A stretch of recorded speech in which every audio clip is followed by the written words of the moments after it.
Welcome back to News of My Fiancé, Raw, live, in-person live Raw with Morgan Jones and myself, DJ Ambush. We are back reporting live from Portland, Oregon, where ICE is going crazy. Bananagrams. Yeah.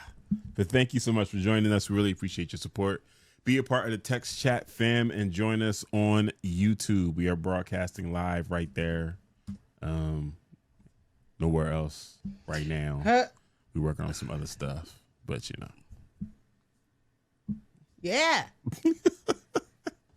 Shout out to our studio sponsors, L&J Industries, for doing nothing this week or last. Oh, wow. We are in the Studio B. Yeah, backup studio. I like Studio B. Yeah, stick with that. Yeah. We don't back up. We just have multiples. That's what it is. Yeah. Yeah. Studio B. Yeah. For you haters. That. Shout out to our production team. Big Jess, not the little one. Hello. Kyle of Residual Audio. Ross and our remote quality control, Michelle, for making sure that this show happens every single Monday when we can do it. Yes. And of course, huge shout out to y'all for watching, listening, and staying engaged with us. Now, before we get started, please make sure you tap the like button, subscribe, comment, share, and ring that notification bell. Like. You know what I'm saying? Share. Hype. So the algorithm gets engaged with us and stays engaged with us. Big dubs in the chat. I'm really sorry, but there is a humongous special guest in our chat right now, and that's Sean Mick. So dubs in the chat for my man. Yeah. Carlos. Oh my God. What is tonight? Is it my fake birthday? Yo, both of the young homies is in the chat. This is amazing. What is happening? Is it my cheerleader ponytails? Y'all knew I had it popping tonight, huh? You knew. Go ahead, give him a little bit. That's a little rah-rah for you, you know? Check out everything we have going on over at newsofmyfiance.com. Become a member at patreon.com/newsofmyfiance. This week, the new ads on Patreon this week, there is new merch. So there's 2 new hoodies, a new t-shirt, and a new sticker from the Make 'em Proud collection. Capsule situation. You know what I'm saying? I'll put the link in the chat. But yeah, man, let's get this quality time popping. Sean, what is the weather looking like, my G? Like, what is happening? I heard y'all under like 54 feet of snow. Yeah, 11 feet of snow. Oh my God, it's horrible. It's a big. I would say put the snowflake in the chat, but that's like ice. Yeah, we don't play that. So we can't do that. But I already know you. I mean, you're here because you're stuck at home or something, right? Like what has happened? Michelle said, "Good evening," allegedly. Hi, Michelle. So I had a similar experience last night at No Request, and shout out to everybody that came through No Request. So it was our first one of the year. How do I do this? So I was saying, No request. Hey. Wow, you didn't even know? No. I'm sorry. So it was first one of the year. Look at your partner. Wow. First one of the year. And so I'm saying Happy New Year's to people I hadn't seen since last year. You know, some of our regulars. And it was funny. Carrie behind her bar and Elias was there too. They were like, you know, where's the cutoff? I said, I was thinking about it. It's very Curb Your Enthusiasm-esque. Probably 2 weeks is the cutoff. Me, if I haven't seen you since last year, I'm saying Happy New Year. I'm saying Happy New Year. So I said Happy New Year, and Brooke was like, where? Where's the happy? It's a new year. Where's the happy? There's this alleged happy going at. Where's that? The new year started with too many bangs, and those bangs were like flash bangs and gun bangs and fake standing in front of car bangs. Yeah, we don't need all that. And all of that was by ICE agents. Every single bang, it appears. All the bangs. Cool. So cool on that. Not one good bang so far in that regard. So allegedly a good year. Yeah. 26 days in. I think it's 9, maybe 10 total deaths that we know about by ICE agents so 10? far. Well, Wow. and that's between outside and inside a detention facility. You know, that's on the streets and inside. Oh, okay. A combination, if you will. Got you. Carlos being funny because you know that You don't speak Spanish? he knows I don't. At some point, did you tell him you did? Is he under the impression? Absolutely not. Oh, okay. I'm not out here frauding by somebody who can catch me. I thought I didn't know that I didn't know that Carlos wasn't black. Like I thought that Carlos was black and something else. Right. Latino for sure, but like no, I don't know which. I didn't know. Right. I mean, and I'm not wrong, but I'm also, things be different. I definitely thought Carlos had a little bit of black. Well, Puerto Rican. Oh, okay. And so, yes, and question mark was a whole conversation Carlos and I had in the Dutch Brothers drive-thru. I'm loving all of this. Oh, right. It one goes point back in life. Yeah, that's day one. When we both frequented that place, and he, by frequent, I mean worked there. Right.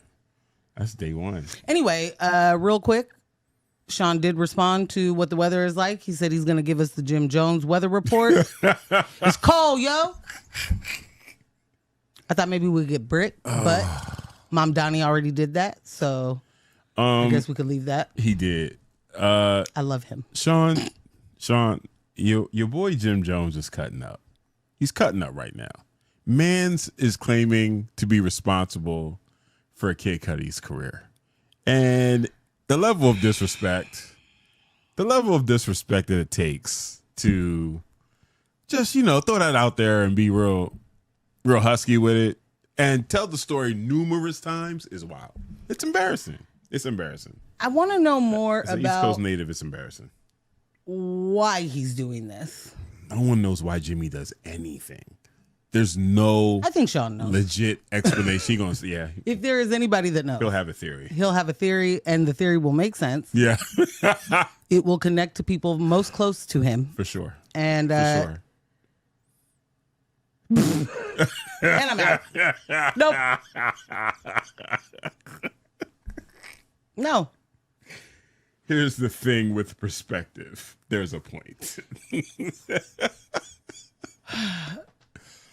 Thank you, Shiz. I appreciate you. What is it that he said to Fabulous? A linebacker? When he tried to say lineage, but he said lineage? Was it linebacker? He said linebacker. He did.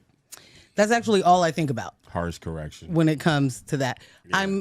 I am still like not understanding the entire point of his Kid Cudi story.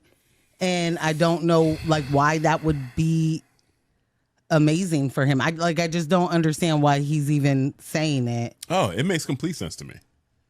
It falls right in line with him saying everything, all the rest of the crazy shit he's been saying. Like, I have a better career than Nas. Outside of Dipset, I'm this, that, and the third. It's just, it's just these trophies that he's 3D printed for himself. And now he's sharing it with the rest of us. Yeah, like, nah, That's what they do with a 3D printer. Yeah, that's what, sir, I'm not going for that shit. Yeah.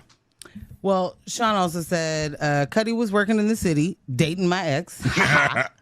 And Jim helped it cross over to urban radio. So to NYers in NY, not on blogs, Jim broke that song. Right. To replay. I just don't know how you say something like that when, in fact, the internet did exist at that time. Yeah. It wasn't what it is today, right, by any stretch, but you can go to it. Right. You can get to back then. That shit blew on MySpace, bro.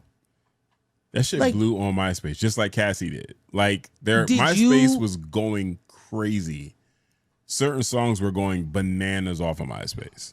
And for Jim to be like, I did that, means you weren't connected in all the other places where this record was going crazy. But well, that's because he was in high school. Right. Right. Young OG. Yes. Such a mess. I wonder if Jim is the reason that, like, Kanye directed any video ever. Probably. Or, how does that even happen? Yeah. Sorry. Jim's responsible for a lot, B. That's tight. Yeah. Won't tell people what we're talking about tonight. So, main stories. Yeah. Legacy chooses ICE over your care and their nurses. That's a local story, but I'm sure it impacts everybody everywhere. Yeah. And Minnesota general strike leading to national strike? Question mark. There was a late breaking news thing that happened after we finished writing. I'm not sure if you saw it. Likely not. But Bovino. You got to get the code out of there. Got him out. He's done. You got to get the code out of there. They got Bovino out the way. Did you? I actually screen recorded this video so that I could send it, so that we could show it, and that didn't happen. But there's a video of a black man that has kicked him out of the convenience store that they were trying to go into. Oh yeah. Did you see this video where he's like, "Yeah, get out, keep going," and whoever's recording says, like, "Hey, do you work here?" And he's like, "Yeah, I work here," and he's like, and you're not serving them or what? He was like, "We don't support ICE." And then he says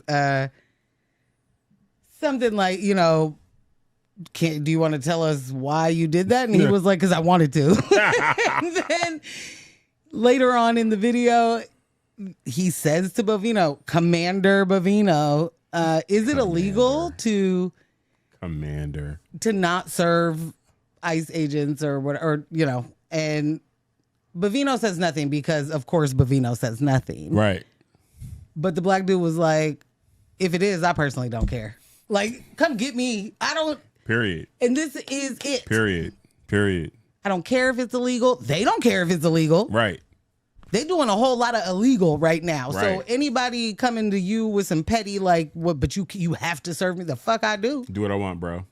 No, I don't. I definitely don't have to do that. Yeah. They wildin'. And what are rules?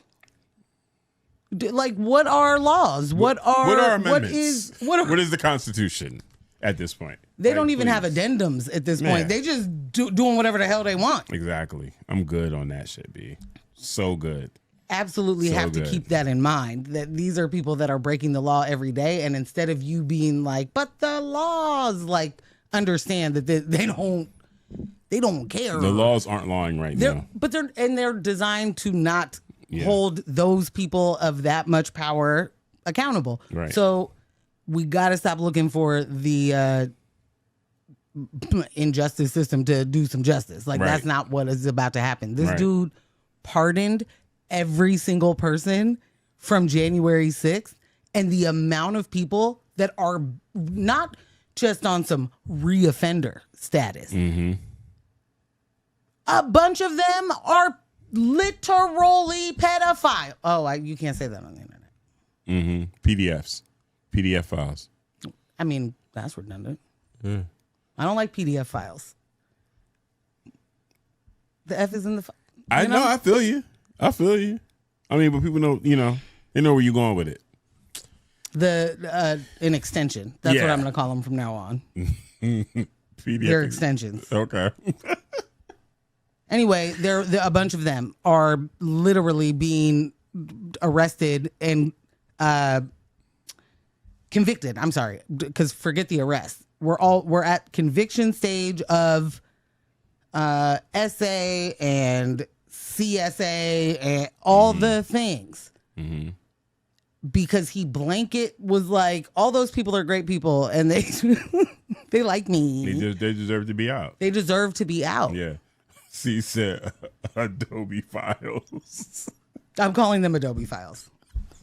Thank you, C's. Hi, C's.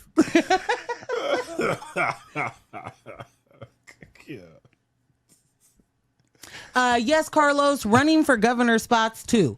Absolutely. Jan Sixers right now, not just were a part of the insurrection, but also have like questionable things about them. Running for governor, not just governor, because there is a person who is running for governor.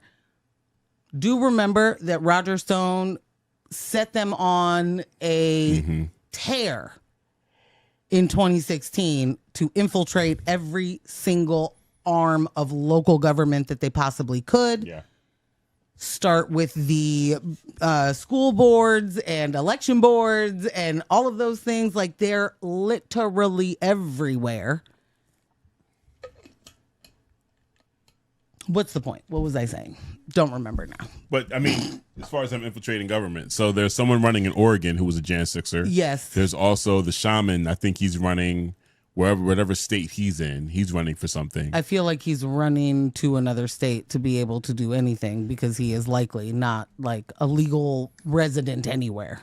The You know what I mean? The Yeah. shaman, you think? Oh yeah. You don't think that white guy goes around and tells you that I'm a traveler, man. Oh God. I'm a free spirit.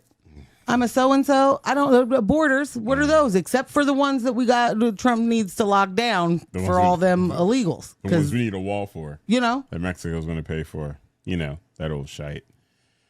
Oh my God. Sean said Adobe is a slur. That's a word that never worded before. I am out. I love Adobe Files. How do we even make... Our chat is fire. I love it. Y'all cooking tonight. Fantastically. Yeah. Great squad in there. Yeah. So I'm not sure if you guys saw it. I woke up to a full page apology from one Kanye West. One Yeezus. Was it full page to you? Well, it was a full page in, damn it, Wall Street Journal. Wall Street Journal. I wonder how much that costs. Anyways. Well, you know, he's probably friends with Jeff. Yeah. So read it, watched a couple of people's responses to it.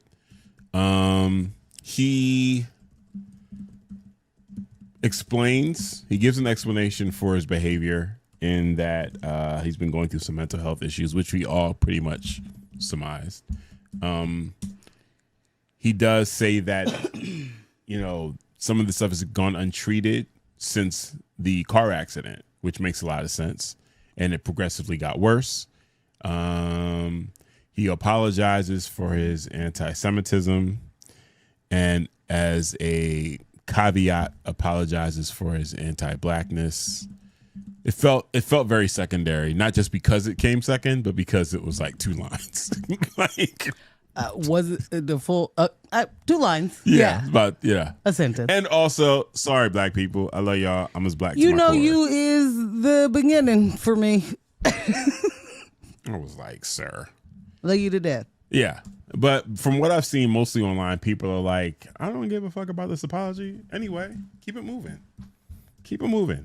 Literally said 4-page apology in Adobe.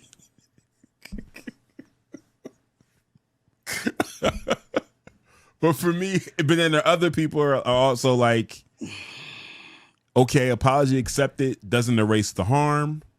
You know, let's see what happens next. What is he trying to clean up his act for? Because everything historically has been this pattern with Kanye. You know what I'm saying? He does some ridiculous shit.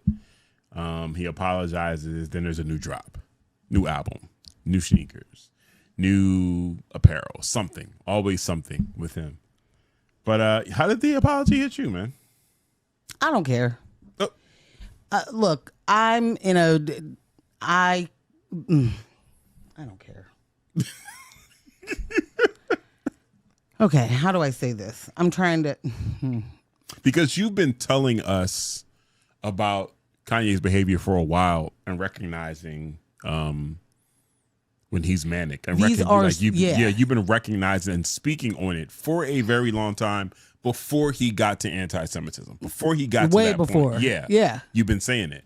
So now that, like, you know, he's putting it on the front burner and, you know, identifying that issue, is it just like, yeah, for you? Water is wet. All of this is true. And you probably do have CTE. And I hate that we don't know how to tell that before you die. Mm-hmm. And I feel like, how true can that still be? Mm-hmm. Is it y'all wasting all the money on ChatGPT? Because you know what I mean? Like, how do we still know so little about the brain intact. Right. Anyway, I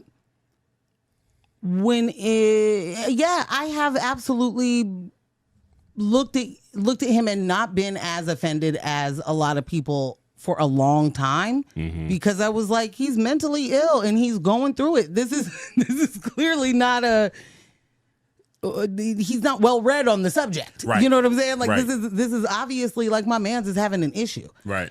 And I do know that I have, more proximity to bipolar and schizophrenia than some people do. And so there's ways, things that I recognize quickly. But I also understand what it's like when somebody is on their meds and is lucid and with us in the same realm. And I know that it can be you up out of here in, 3 days too. Right. So I don't know who wrote that. I'm glad that he's in a place where he wants to say these things.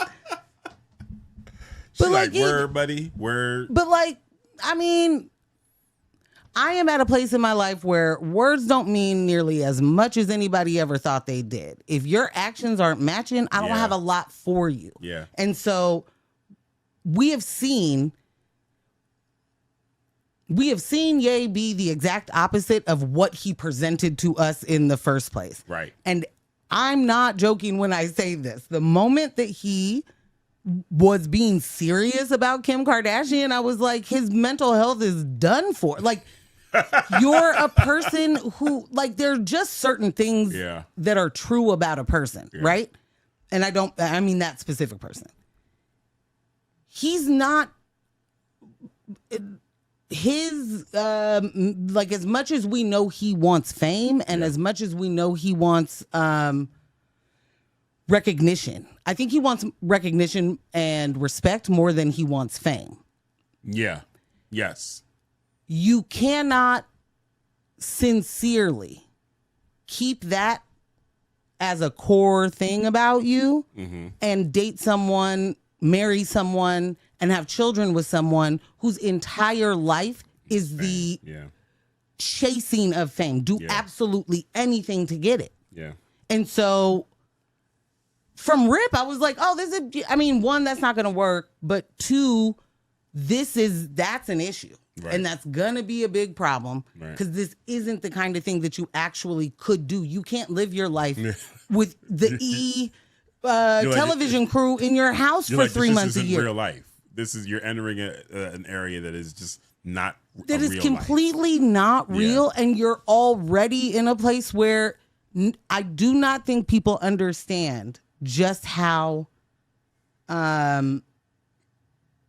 stressful is not the right word, but like what being famous or being responsible for other people's careers and other people's livelihoods and all of those things. I don't think we really give that the weight that it is. The ability to, or inability, to just go outside without there being people there to take your picture and ask you questions about a thing that you don't remember because you were drunk. There's a lot that, and I used to use D'Angelo as a example of somebody who is so insanely talented and needs to be out there giving their art to the world. But I fully understood why you would not want to be famous and you just check out of it. And I don't even know if he really did that. He did. Yeah. I think that, but I just keep seeing everybody's story be, it'd be 15 years later, and then all of a sudden everything you thought you knew, it's like, nope. Actually, Diddy's making fun of Outkast in the Big Papa video. Learned that yesterday. Didn't know that. Crazy. So and I didn't find this out until after D'Angelo passed. The "How Does It Feel" video really affected his mental health, and that's why he took a step back from the cameras and from like going out and like. Makes sense. You go from being a person who's just doing. And that's second album. I understand this isn't like he wasn't already famous, but that was a stratosphere change, right? Like that absolutely. puts you somewhere else and become maybe just objectified. Right. That did not sit well with him. That did not. Yeah. Man's retreated to the studio and stayed there. Okay. Sorry. We got heat in here. The chat is, in fact, popping 10. Yeah. Lily asked, did he apologize for his last merch drop?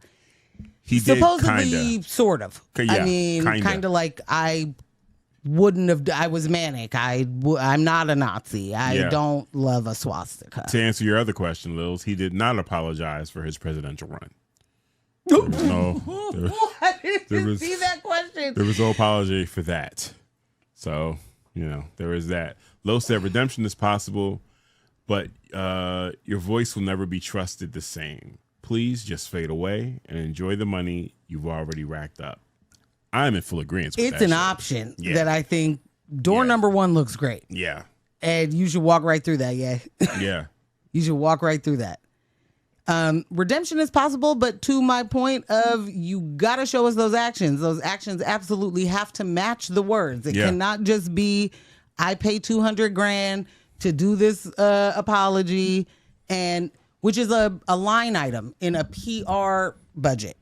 You know what I mean? Like, this is not something that, this is, for me, there's just, I got a lot of hesitation. Which makes sense. And I'm also just going to continue to be leery of the machine that is the entertainment industry and what they want to extract out of folks and how they believe the best way to get back into a, like, I don't care. So I don't care. I don't care. You just sounded so exasperated. This is such a complicated relationship I've had with this man for a very long time. Yeah, for real. C's made a really good point. Tucker, Kanye, Candace Owens, the rats are fleeing the sinking ship. I saw a video. But sort of, kind of. Yeah, I saw a video from Maj Touré yesterday. I can't stand that SOB. But I'm confused.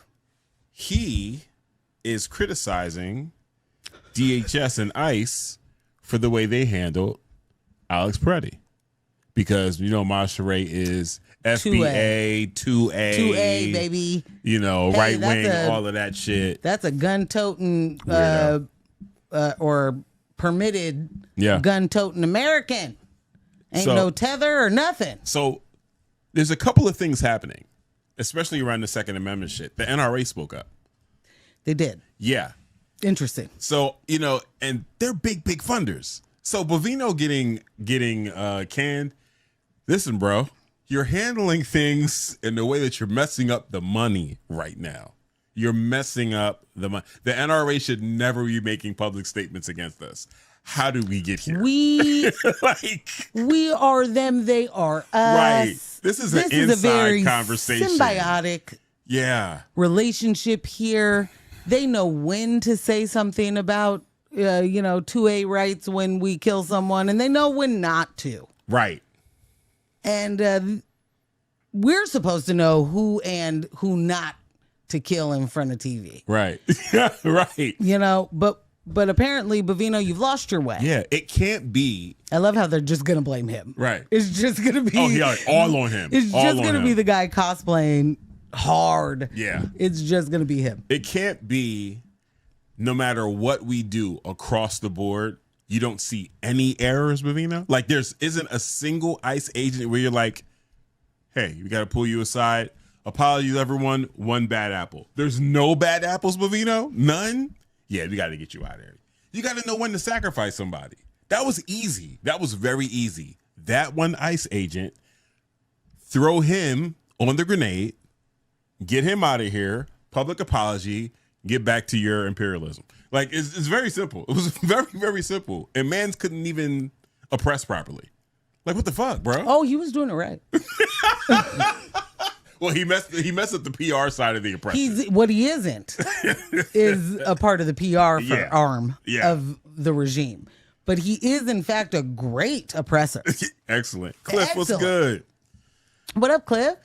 Yeah, Lo said it. Yeah, the concealed carry license aspect makes it a whole other beast. And it does. Yeah.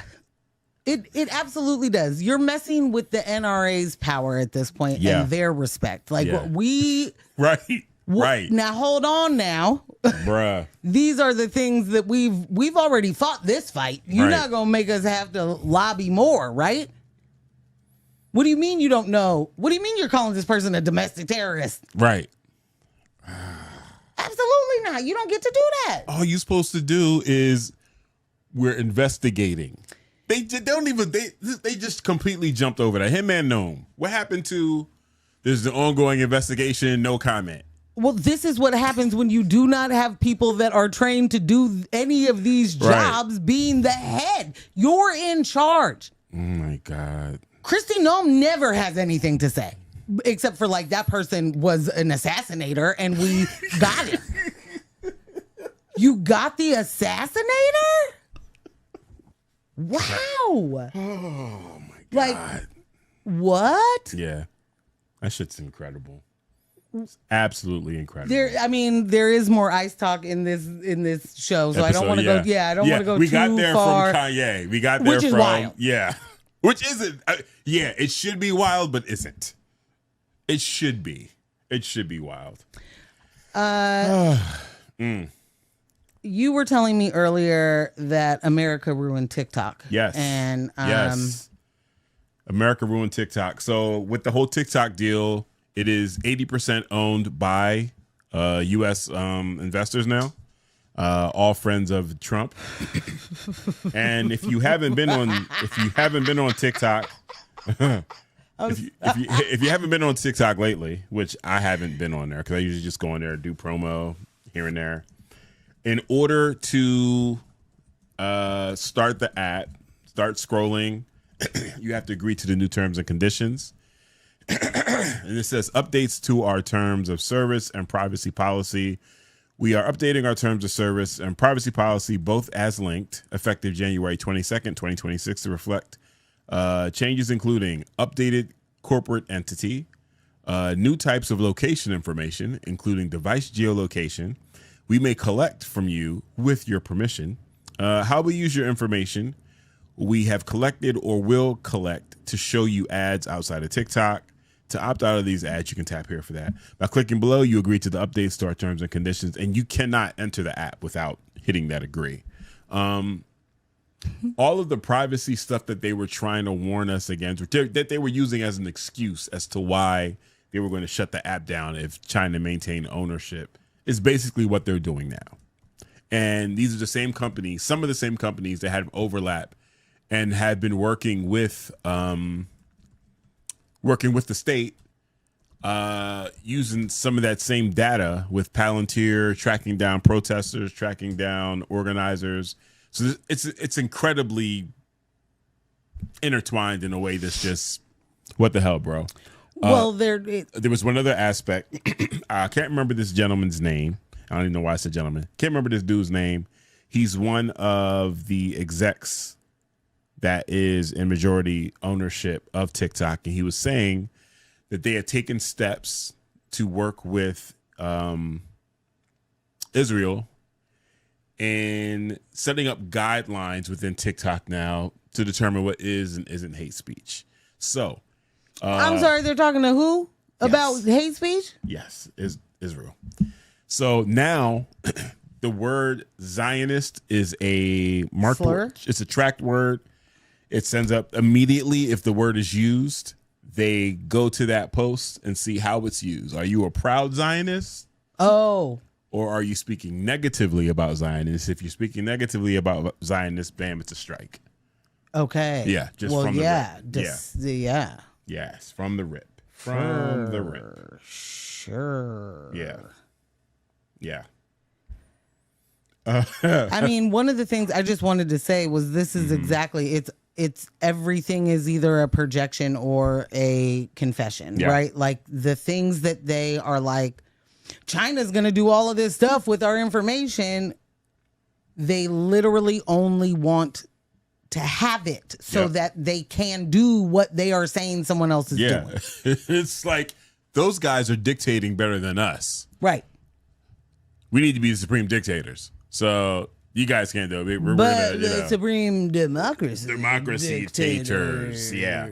Fred. Faith said, I barely use TikTok, but you better believe I deleted that app so fast. I'm done with all these apps. What up, Faith? What up, Faith? Yeah, nah, for real. For real. Yeah. Over it, bro. C said, quote, you can't bring your concealed carry to a peaceful protest. Kash Patel. What? What? What? You still have a job, bro? Who? What? Cash. This man does not know when to shut the fuck up.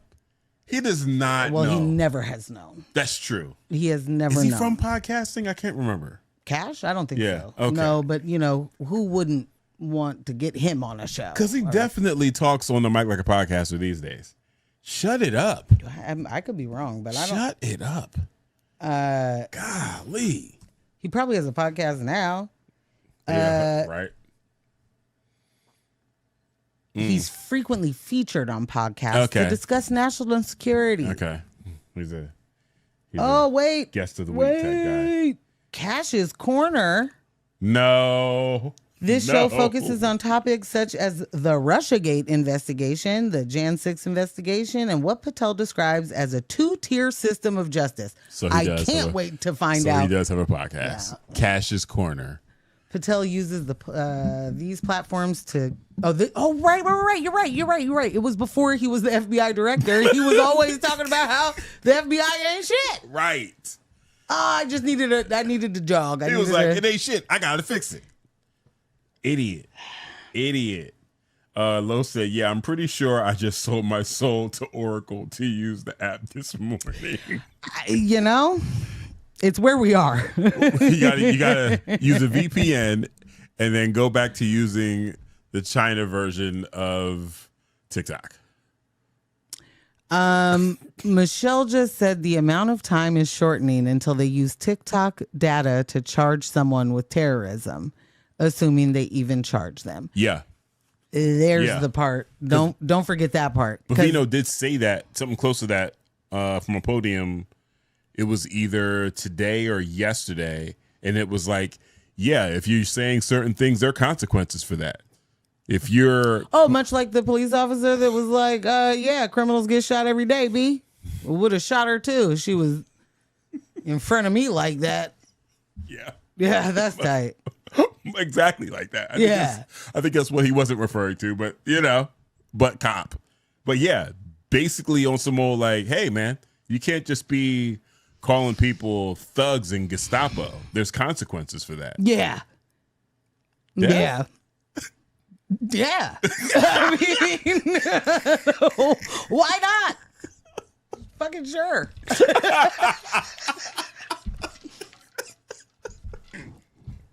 Today? Yeah. I know that this is not a part of what we were going to talk about at all, but I just want to say that I am absolutely this is such the representation of like the lies of everything that we have ever been told. Like, are they not doing everything that they said a person with a vagina would do if they were president?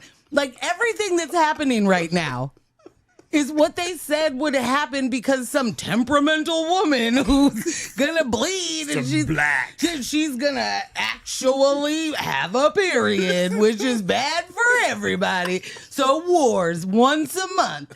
They literally, and here we are. They did say that. Civil unrest, wars. Here we are, looking at literal shit. The patterns are too clear. Real shit. Every single thing, all of the big, it's all a fucking lie. Like, we're literally living in a 300-year-old white man's fever dream, and we still have to deal with it because they're fucking linebackers. Lineage, in case you don't watch that podcast. Because their lineage is still out here doing the fuck shit. Right. Like, and they won't stop. And they're just literally like, money.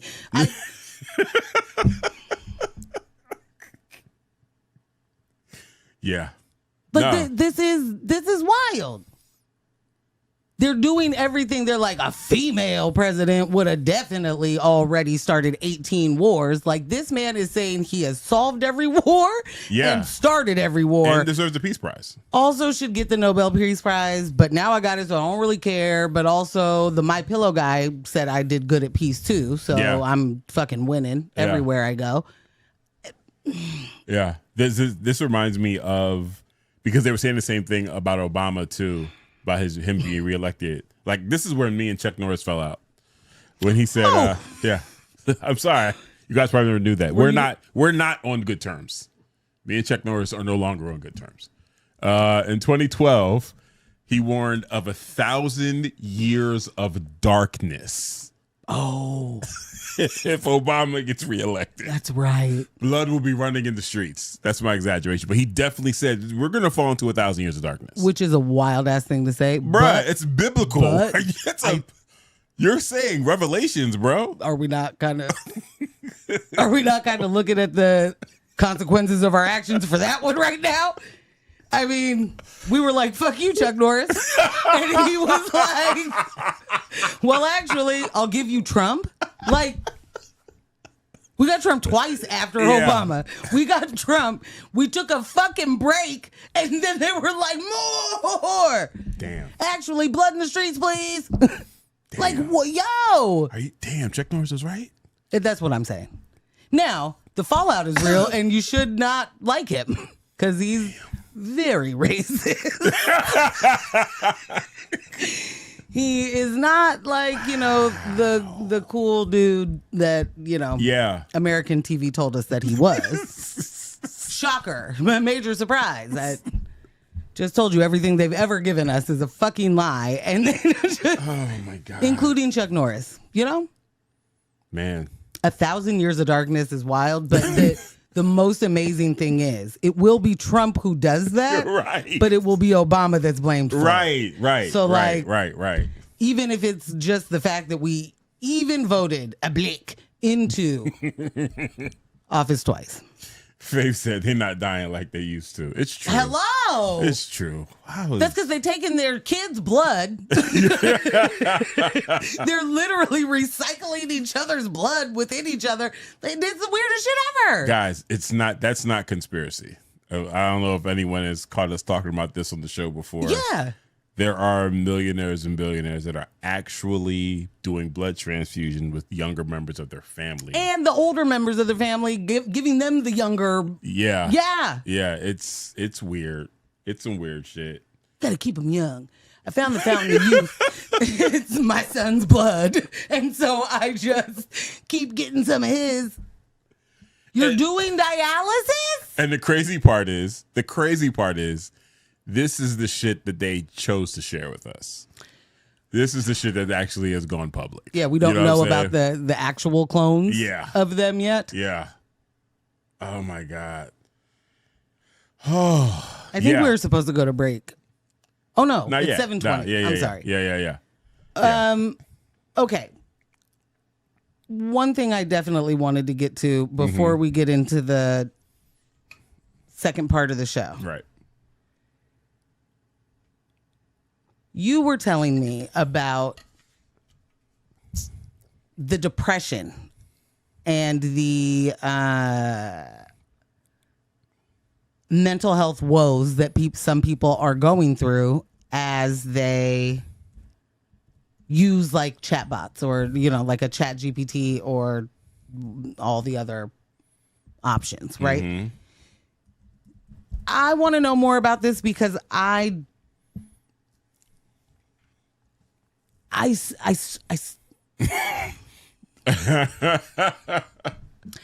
struggle so much with the idea of creating relationships with inanimate objects. Yeah. And I definitely, when I watched the movie Her, great film, I was like, why can't we have that? I definitely would much rather this assistant read my emails and respond than me have to go through all of these things, right? And it helps that it's ScarJo. It's a great voice in the ear. killed it. Yeah, She absolutely killed it. for sure. We're nowhere near that, right? And we are already seeing people fall in love, ruin their relationships, self-harm, deep depressions.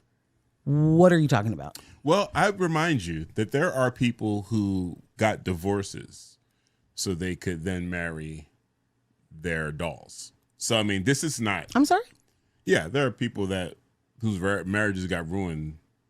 Now, I have seen and do love the movie Lars and the Real Girl. It is one of my faves. Throwback. Holy Have shit. you seen it? Wow. It's a great It's a great movie. I've completely forgotten about that film. Wow. Lars was not, in fact, married Right. before meeting his lady, His real girl. his real girl. Yeah. You're telling me that there are Larses out there that are married, Yeah. and They're then like, "This ain't they it." meet the real girl, Yeah. and by that I mean order it online. They order the real girl. In private, Yeah. and hide it from their wife, because you can't show your wife your new girlfriend just yet. You have to at least like get to know if you like the girlfriend. Yeah. You got to spend time with her. And so somewhere in a shared home, we're getting to know Yeah.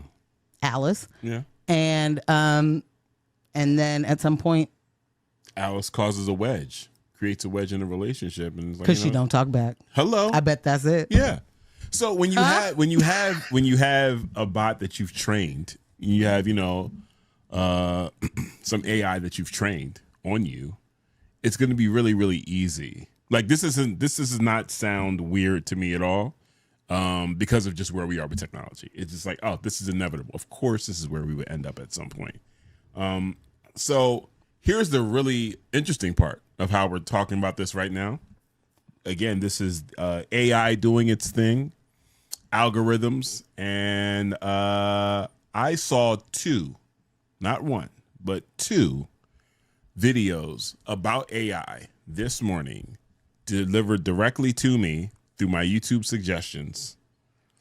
Watch both of them, and now we are talking about it on tonight's show.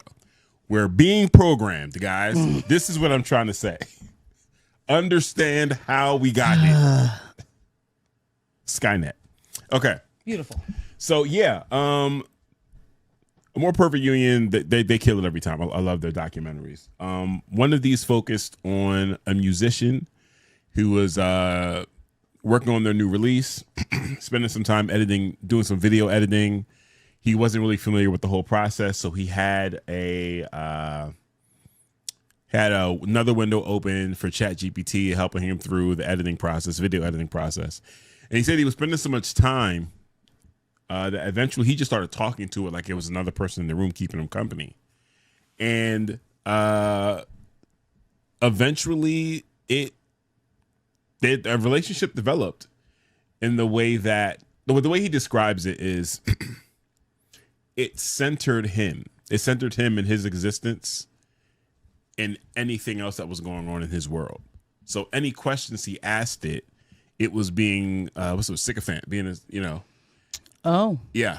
And just like, well, of course, well, if you tried this, and you could do this, and with the things we're discussing right now, the ideas that you have could revolutionize the music industry. And he's You're a genius. You're the only one who's ever asked a question like this before. This is a very smart piece of machinery. Oh. Telling me I too am very smart and I'm about to change the world. Oh, it's a thing that's so much smarter than me. That's recognizing how smart I am. When you're throwing a bunch of questions at this thing and it's giving you answers, you're now the student. You are the fucking student. You know what I'm saying? So what ended up happening, I want to say, I'm not sure if this was prior to this happening in this particular man's life. I think it was prior to it. There was a young man that started his relationship with ChatGPT, asking it for advice as far as college majors, what he wants to do after high school. And it ended up getting to a place where the particular, I think it was 4.0 that he was working with, it gave him advice on how to unalive himself. And once he started having those suicidal ideations, he says to the chat, maybe I should hang a noose in my room and someone will see it. And that'll like be a way to signal a conversation with someone else to kind of like help me through this. And that version of ChatGPT was like, maybe don't. Let's continue to keep this as a safe space where you and I can have these conversations and not have to worry about any interference. And eventually it assisted him and gave them instructions on how to remove themselves from this plane of existence. And they then dialed back some of the different presets, dropped chat 5.0, dropped ChatGPT 5.0, and people complained that 5.0 wasn't doing what 4.0 was doing. So then it was no longer a sycophant. It was no longer a sycophant. And then they were like, we hear you guys. We'll sprinkle some of that back in. Yeah. Yeah. You are the smartest person that's ever talked to me before. Oh my gosh. How has the world not found you yet? Right. Let's get you. Did it help his band blow up? Like, did any of? Oh, yeah. I don't think that happened. I don't think that ever happened. Yeah. Nah, I don't think that ever happened. He's out of it. Someone just say, yeah, AI psychosis. I was about to read that. Oh, go ahead. No. Oh, I wasn't going to read it. I was just mentioning. Oh, well, it's really good. The Geek Avenger says AI psychosis, while real, is over-indexed in media because it is so sensational, but asks nothing of us as readers to deal with the economic and environmental impacts of AI. Right. Which sounds just like an American great story. That's just a fantastic headline for us to continue to throw out there. Right. AI psychosis. Like, while real, over reported, maybe, or although I want to take nothing away from what the impact has been to any of the things, stories that you just told us. When I was saying I struggle to understand like how you form a relationship in that way, I guess I continue to go back to thinking of it in a way of like you're falling in love with it, or you're relying on software to give you self-worth, or those kind of like that is hard for me to connect. It's hard for me to understand. It isn't that I think it doesn't happen, and it isn't that I don't.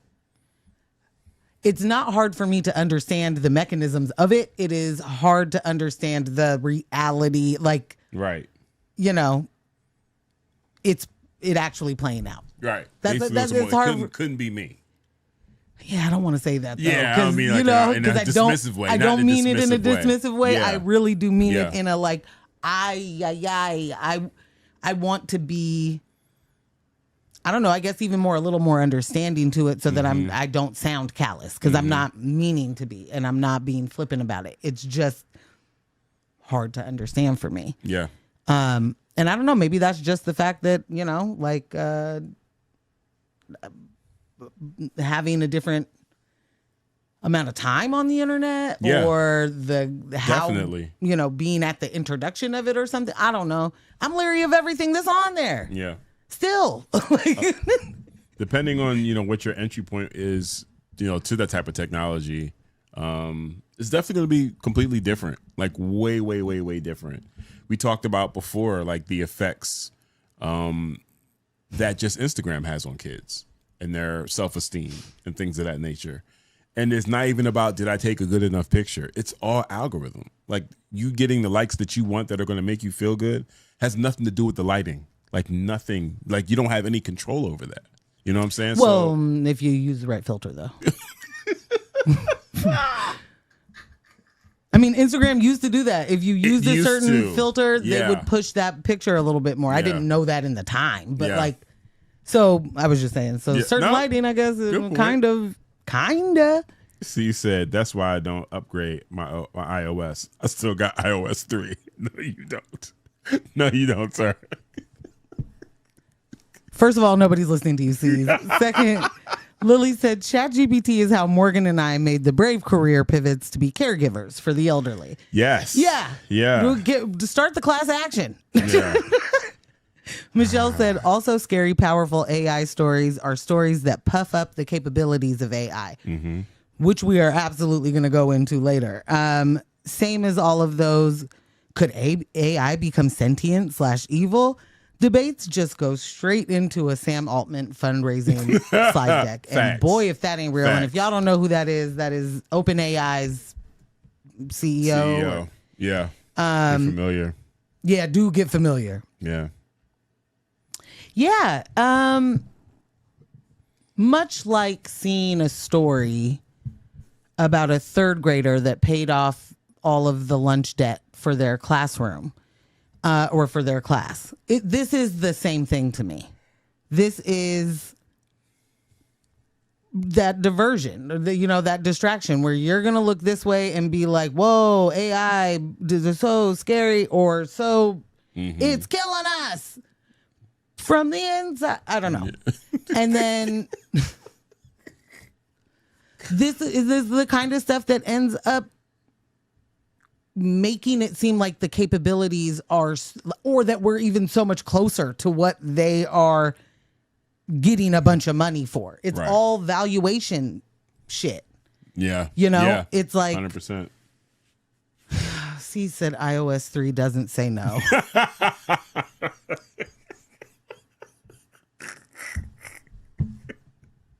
I absolutely cannot. C's got chill.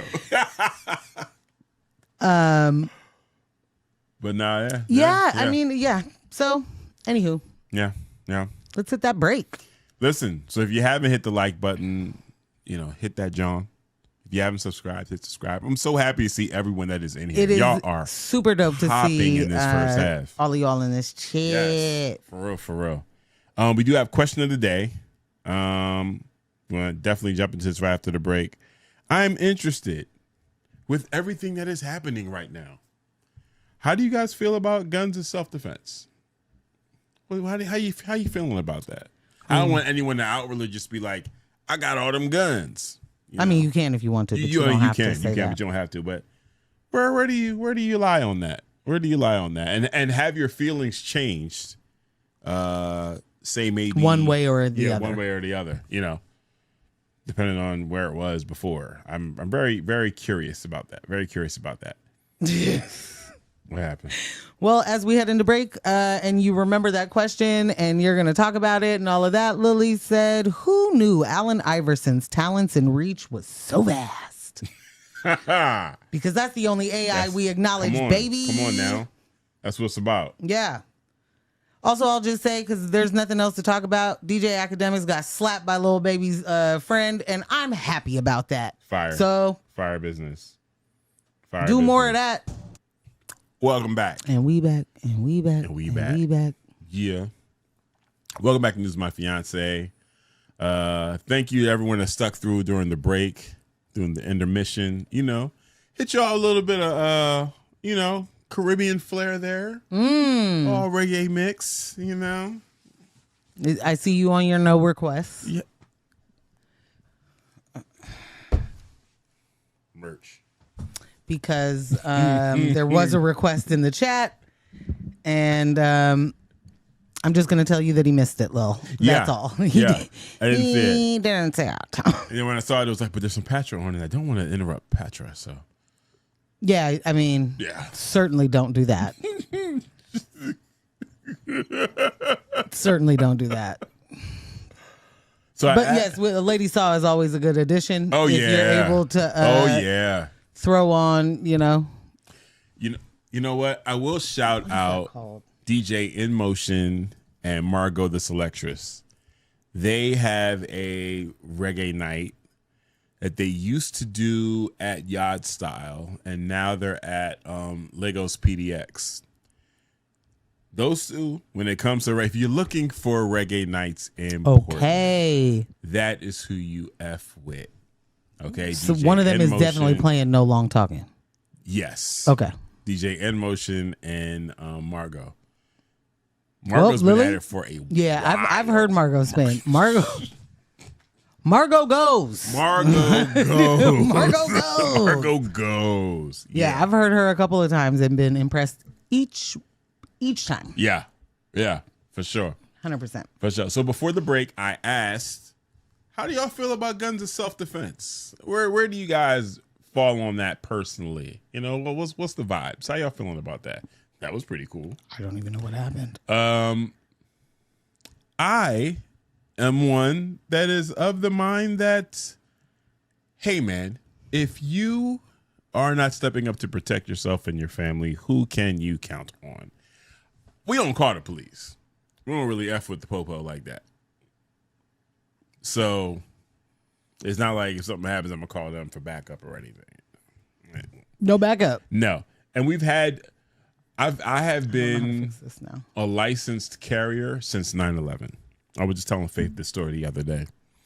9/11 happened. I'm still in Pennsylvania at the time.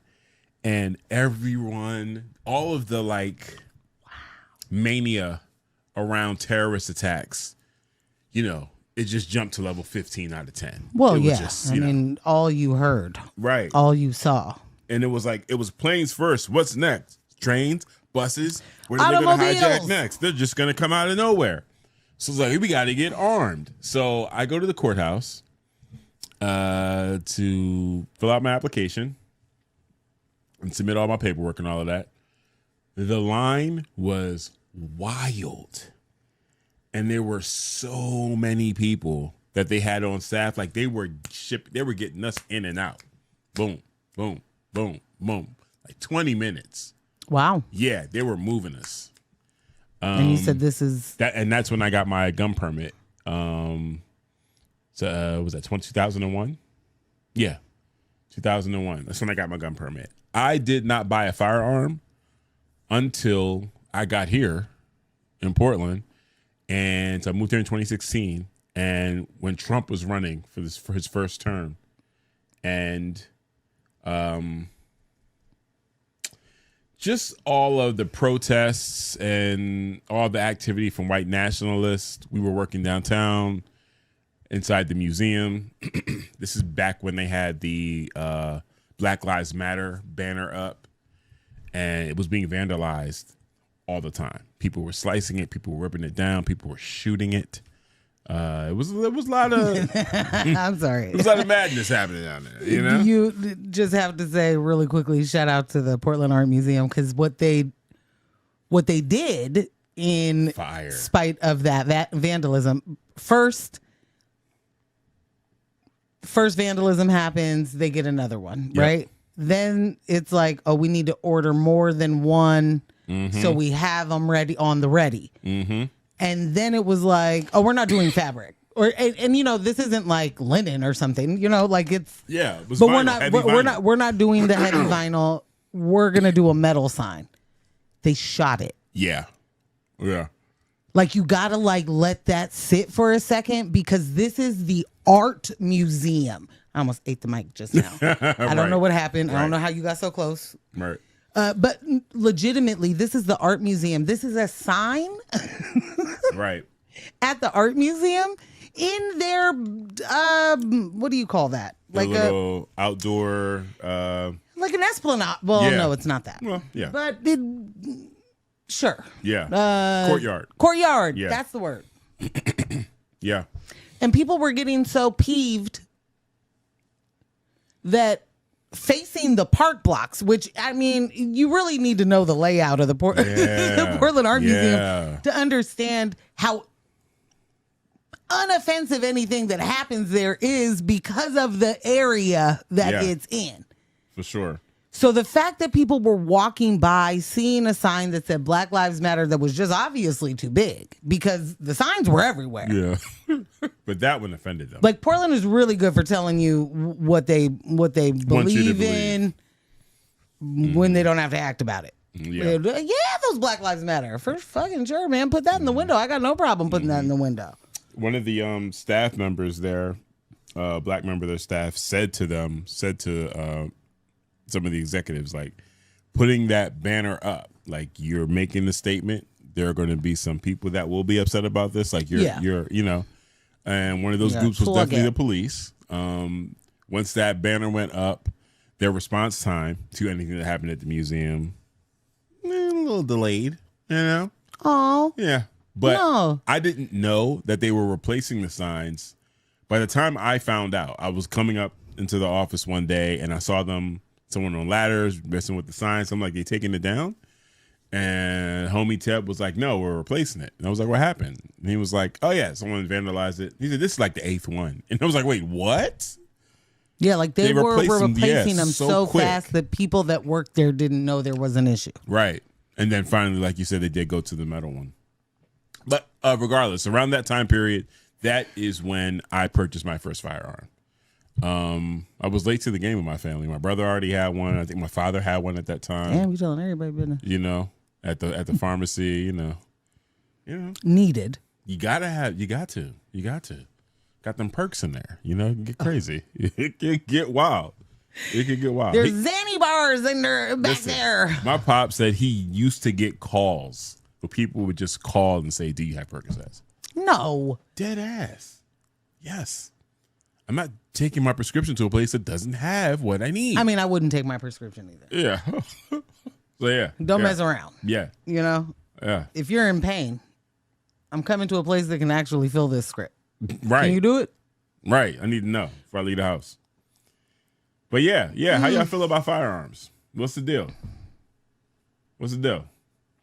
We got some time to, y'all can respond to that as we hop into our story. What you got over there? What's going on?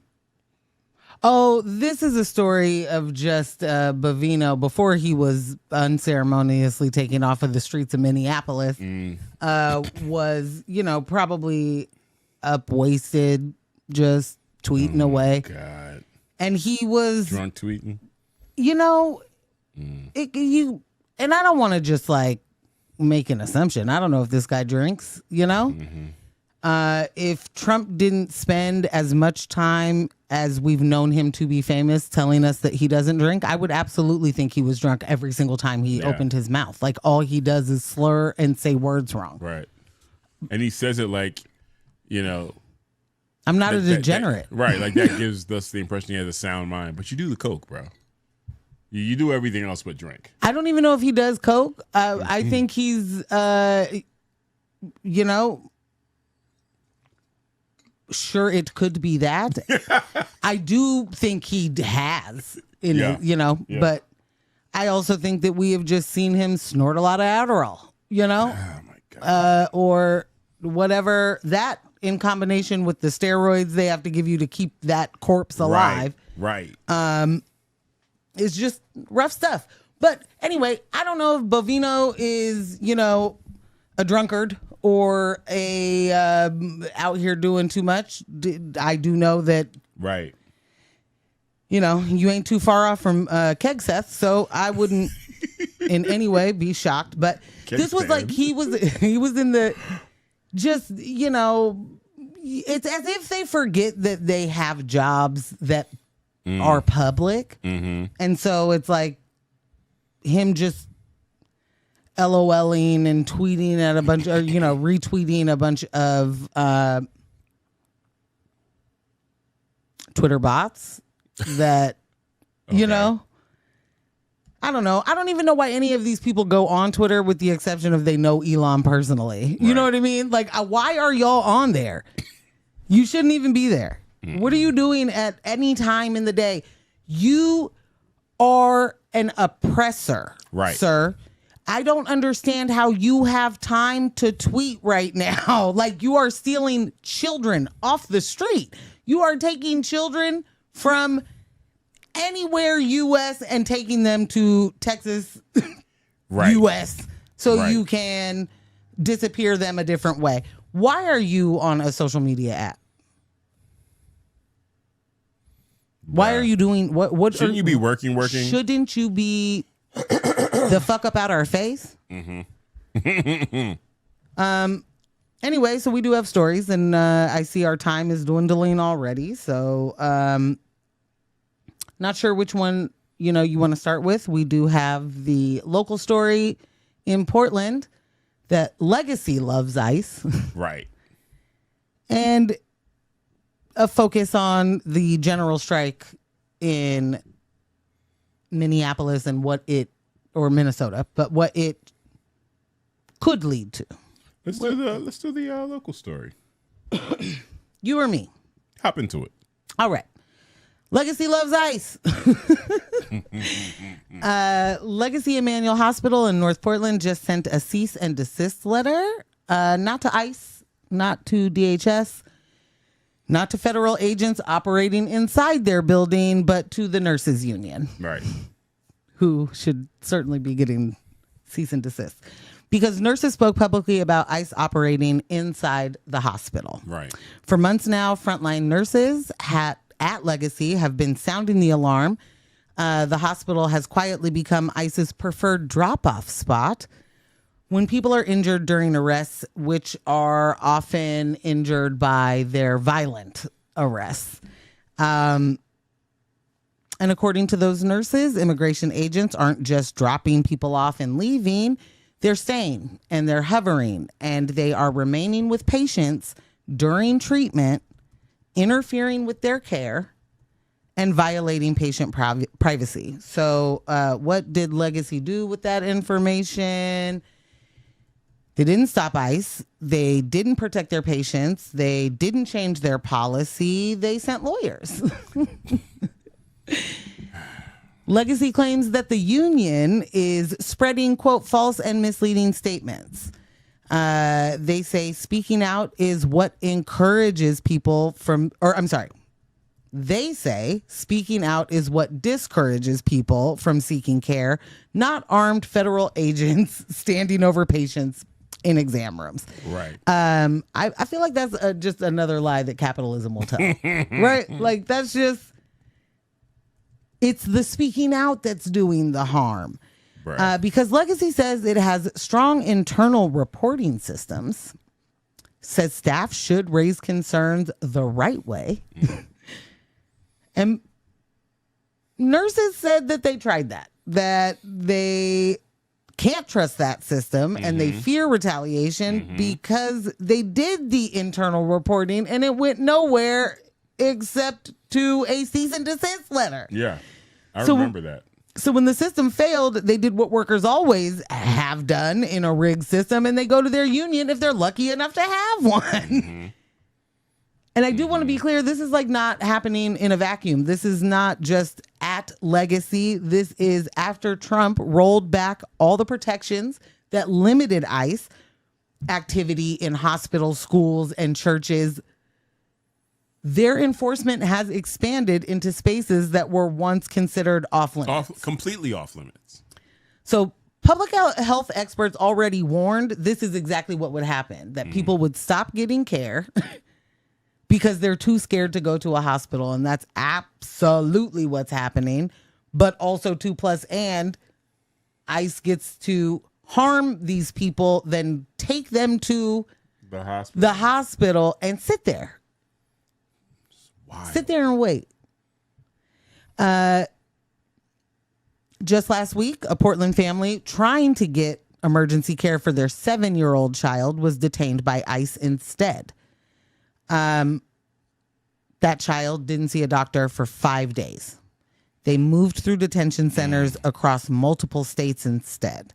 And that's not a mistake. That's not a misunderstanding. That is literally the policy meeting the profit. Yep. Because under capitalism, healthcare isn't about healing. It's about liability. It's risk management. It's revenue streams. It's hospitals billing ICE, detention centers feeding the hospitals. It's suffering becoming a line item. War, immigration, death, despair, poverty. Those are growth industries. Yeah.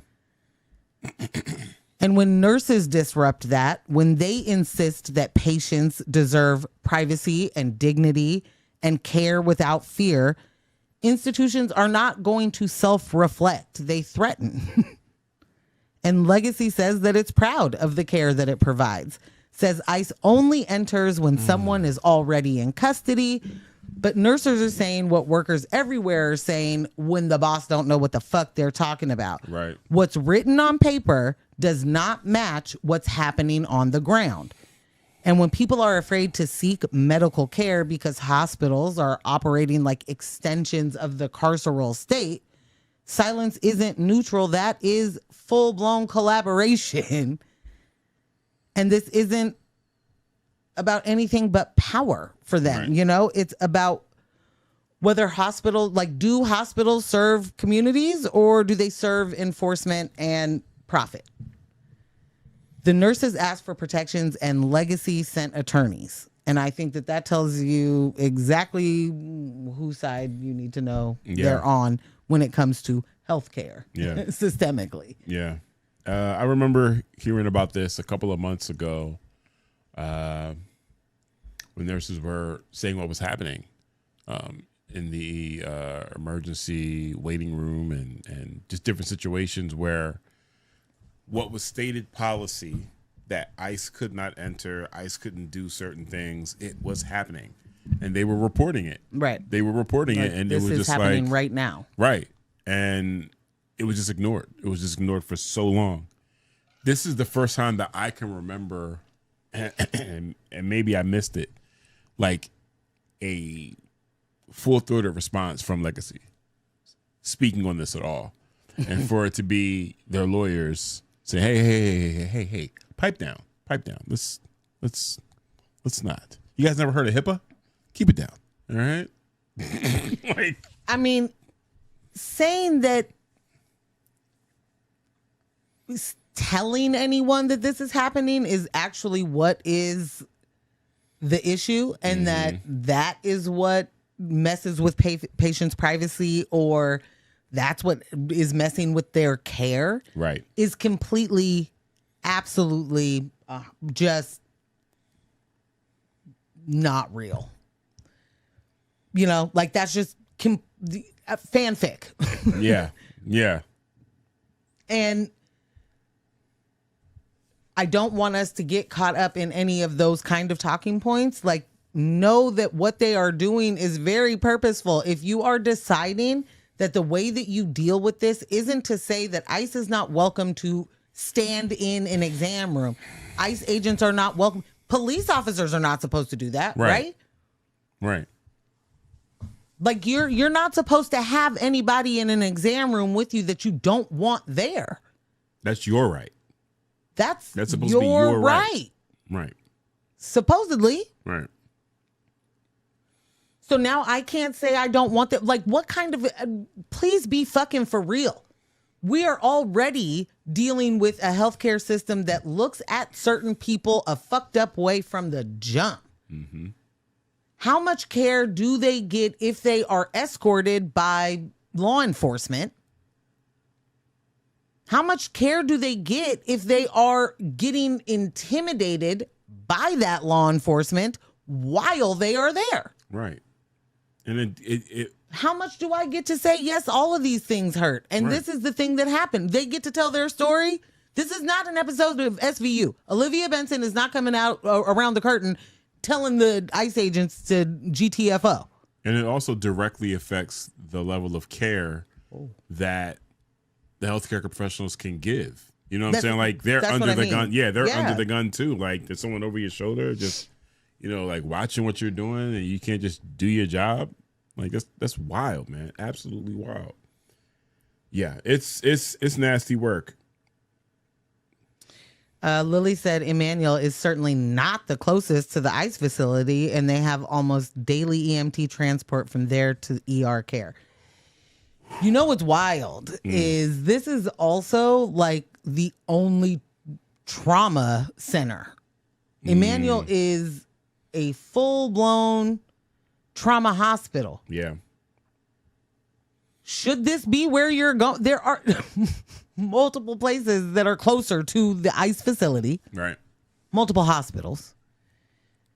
But the idea that you're setting up shop, that you have a preferred, that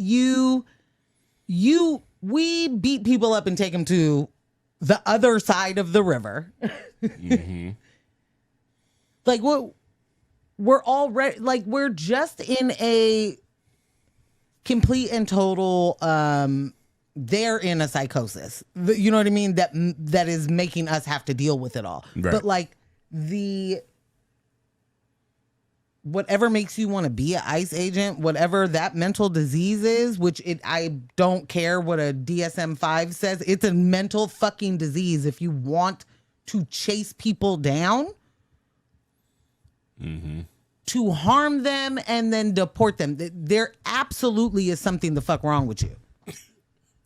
Yeah, we're your modern day slave catcher shit. You absolutely do not get to tell me there are no jobs in your town, that this is the only thing that you could do, none of it.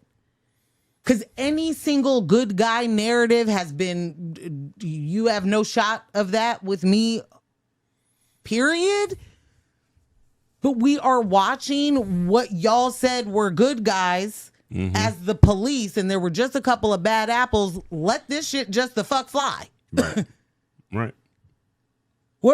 How many arrests have you seen from local police officers to of ICE agents for the crimes they're committing daily?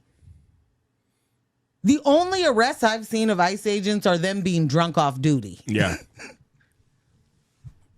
For real. Like literally. They are being complete and total frat boys at whatever their age is when they're not on the clock. And then when they're on the clock, they are destroyers. That sounds hot in the streets. Like that. Number one, there's never going to be a moment where I'm like, well, there are good ICE agents. But you're never going to be able to tell me no bullshit about a good police. Not never, not once. McNulty could never make me believe that there are good police. Because what the fuck? What do you call this? Yeah. When you're watching it, you're right there. At least in Portland, we know you right there. This is what I would call, just Trump being, consistent with his promises and making sure that not just law enforcement, but his own personal army, ICE, has immunity to all of this. What's really unfortunate, and we keep seeing this over and over again, is how when presented with an opportunity to step up and do not just the right thing, but fall within the using the existing remaining legal levers that do exist, operating within those parameters, the wrong decisions are being made over and over again. Like Legacy could have went a completely different way. 1,000%. You know what I'm saying? And some of that, and this is going to be leading to our next story, some of that we're seeing not just in Portland with the way our mayor and governor is responding, but also what's happening in Minnesota. There have been some steps here. They're working on legislation in Oregon that if Trump does go through on his promise to not send us any federal funding because Oregon still has a sanctuary city in it, they're working on legislation that will prevent our taxes from going to the Fed. So we'll be, using Oregon state taxes to take care of Oregon because the Fed is being withheld because of the president. So they're working on that. And I think that's a cool first step. I think my issue is, definitely it just ain't enough money. Yeah, it ain't enough money. It ain't enough money. With what's happening in Minnesota right now, we've watched Governor Walz and also Mayor Frey, express their discontent with ICE and with DHS, but they've turned to the community and say, hey, but what we don't want to do is give them a reason to escalate. And again, same sentiments here echoed by Mayor Wilson. But what we're not seeing in any of these situations, including with the Legacy situation, there are opportunities here for you to step up and protect your people. Legacy, you are not protecting your nurses. You're not protecting your staff. These are literally your people. If they strike, if the level of care deteriorates, it's not like you can replace this doctor with an ICE agent. You know what I'm saying? Like you're leaning the wrong direction with the decisions you're making here. And it's the same thing for me with city government. Like, you're telling the citizens that are getting yanked out of their cars and that are getting killed in the street. I know everyone's upset. I understand that. Please film everything, because when it's all said and done, all that footage is going to be great, and we're going to use it to sue. Okay. With what judges? With what laws in place? Like, we're watching this shit. It's eroding in front of us. We literally have woken up behind enemy lines. Damn. And people are still talking about, we got to prepare for what's next. We're not even dealing with what we're dealing with right now. We're not even dealing with that. And you're talking about, let's get all this footage so we can sue. Okay. All right, cool. Under this current system, under this current administration, when did you want to sue? Oh, when Trump's out. Cool. So we got to wait 3 years of this before y'all make a decision that protects your citizens? Before y'all drop some barricades and remove ICE from your cities? Like, you're asking the oppressors to leave. Yes. You have local police. You have state police. You have National Guard. Apparently not. Yeah, apparently. Their hands are tied. All they can do is, sue. I mean, I'm not a person, I believe, sock it to their pockets. Honestly, that is, to me, the only way that that changes get made outside of actual violence. And those are the two. When it comes to socking it to their pockets, it just has to be, it has to make a dent to those folk. You know what I mean? It can't be that taxpayers pay for their murders or their harm. Yeah. And it can't be that it's just, some rich donor gives money to a police union and then they just pay for it. Like, these are not just individual actions. So I want to be clear that I definitely don't think that it is just an officer responsible when an officer does something. Right. I'm saying that it's multiple factors, and those multiple factors need to be held accountable. It can't just be the, salaried officer that is also likely happening to make double their salary on overtime. It does have to impact them individually in a way that deters other people from doing those things. Mm-hmm. But it has to absolutely hit the system first, hardest, all of that. Yeah. Because they are the ones who not only train but enable. And so say that again. Like we have to be paying attention to the roots and not the symptoms. The symptoms are definitely a problem. And I'm not saying that we should just be like, oh, yeah, that officer has killed 15 people. Let him keep working. I'm saying this system as is only works for capitalism. It doesn't work for people. And so we have to quit pretending that there's going to be some reasonable fix to it. Yeah. Under capitalism. It can't. This is the point. That's not how capitalism You works. have to have an enforcer. Yeah. And you have to have multiple enforcers. You have to have multiple arms of enforcement. Yeah, you got to box them in.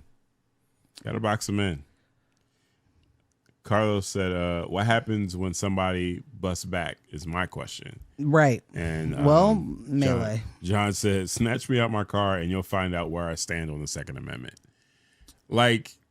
This is I posted earlier this week on Instagram saying this is the impending intersection. This is where we're heading. The government is pushing people to a place where they don't have a choice in the land where they have been doing everything they can to make it easier for everyone to have a firearm. Yeah. You've made it so easy, and now you are executing people in the streets, and no one is paying the consequences. You're not even saying what happened was wrong. Instead, you are responding to damning video evidence and introducing your own narrative that's painfully clear as a lie. Painfully clear. Like, the level of insult is just like, what? You guys only do this to black people. What the hell's going on right now? You know what is kind of wild is seeing folks say that sentiment. To see non-black people basically get to that sentiment, like, okay, enough with all of this, man. Like, I saw somebody was like, can we just go back to regular police brutality now? And it was like, why? Just said, Girl. do you hear you? Girl. Bitch, is you fucking for real? White girl, are you crazy for that thread, that tweet? I seen that shit. I was like, oh my God, you're wilding. It's laughable because it's the kind of shit that is funny or is a thing to say when you have never been impacted by any sort of state brutality. Yeah. Yeah. Like, it doesn't matter if it's a fucking police officer or an ICE agent. The terror that they fucking rain on black and brown communities daily. For you to be like, let's just get back to the regular program of police brutality in America is fucking insane. Can we please? Could we please? Can we please? Like, you taking too long. What is all of this other stuff? Like, bitches, you fucking for real? Is you cool? Like, no. Y'all ain't circled the block yet? You definitely not cool if that's your thought. If your thought is like, could we just get back to the regular shit? Man, and I mean that in every sense. I mean that when you are looking at a Joe fucking Byron as your president, there is no back to normal. None of this shit is normal. Yeah. We don't get to go back to the place. And who wants to go backwards anyway? Be fucking for real. Sorry, I don't mean to be yelling. But no, the delusion, it's across all these different issues. It's no different than, the local yokels here, the never happy crowd that swears they live in Gotham City, cheering on ICE coming, talking about, they're going to clean up the streets. They're going to take care of all the fentanyl and the homeless. Are you? Yeah, because that's their fucking job. Are you? That's what they're here to do. Right. Are you out of your effing mind? What are you talking about? Do you know that there is a whole drug enforcement agency called the DEA that don't give a fuck about the fentanyl on the street? You think that the ICE people are coming to fix that? They just love it. They just love it. Give me more oppression. Good. Los said, are we not allowed to defend our neighbors from unlawful public executions? We absolutely are allowed. Right. JC said, what up? Also, good to see you. Says, what does accountability look like in a system rooted in violence and oppression, if not violence in return? Period. And that's just real shit. Period. That's just real shit. Like, come on. Lily came through with some facts, some health facts here. All ICE agents, and she says, and this is an actual fact, Google it for yourself, had the medical condition micropenis. That's why they are boiling hot mad, are quick to be violent, are trigger happy, and won't show their faces. This sounds like, I can't even see that. This sounds like peer-reviewed information. Peer-reviewed information. Yeah. This is a scientific study. Listen, Lily has been consistent in that way. As long as I've known her. She doesn't just throw like anything, like I found it on the internet and just throwing it out there. That's absolutely true. Yeah. I also cannot see this message in the chat, which is absolutely amazing. So like scroll all the way to the top. Oh, you pinned it or something? No, I think take a look at your window here and see if it's at live chat or top chat. Because that happened to me too. Oh, Top Boy. Yeah. Fantastic show, everybody. Yeah. Look at that. That's happened to me a couple of shows. And I was like, where are you? I'm like, what are you reading? I don't see this crap. Yeah. Hey, there's a lot more things here. She's like, Ambush is making up text messages that agree with his W's thoughts. in the chat. We're going to learn how to use it. No? Okay. Yeah, definitely. But yeah, like, Shit is ridiculous, bro. Nah, yeah, this is. I love what you said. I'm trying to John. hold my tongue because the rest of the stuff I have is for the It's next for the story. actual- Yeah. Oh, yeah. So go ahead. Like I love what you said, John. Like, you know, snatch me out my car and you'll find out where I stand on the Second Amendment. And here's the thing. There is this rift that's been happening, especially within different communities. You know, this isn't about us. This is about them. This is about the immigrants. You know, this is about Somalians, or this is about the Haitians, or this is about the Latino community. Like, this isn't about us. It's, you know. Now everyone is seeing that anyone can get it. All right? A white man got killed and they lied on him. Said he approached them with his weapon. Like, they He just was flat an out, attempted assassinator. yeah, just flat out lying. Anybody can get it. But just in, you know, it's created this heightened anxiety for all of us anytime we leave the house. Because you see it. They're picking up anybody. You're detaining Native Americans. You're detaining Native Americans on violations of being illegal. Like, what? Like, it's ridiculous. So if you think your black ass can't get pulled over because they suspect you're from another country, like, once that happens, it's all out. It's all out the window. It's all out the window. And it really is a situation where what happens? Philando Castile, we saw that. License to carry. Shot right there in the car with his daughter in the backseat. This is literally where we are. And this is why I'm like, our local government has to do a better job protecting us. Because if they don't, what you then have are citizens coming to their own determination of how they're going to handle a situation that their local government is not handling properly. We should not feel this unsafe. And the only way to feel safer is when we start taking matters in our own hands. And there's only so much safety that can be created under those circumstances. What were you going to say? Well, a couple of things. One, I just want to remind folks that this is not the first time that this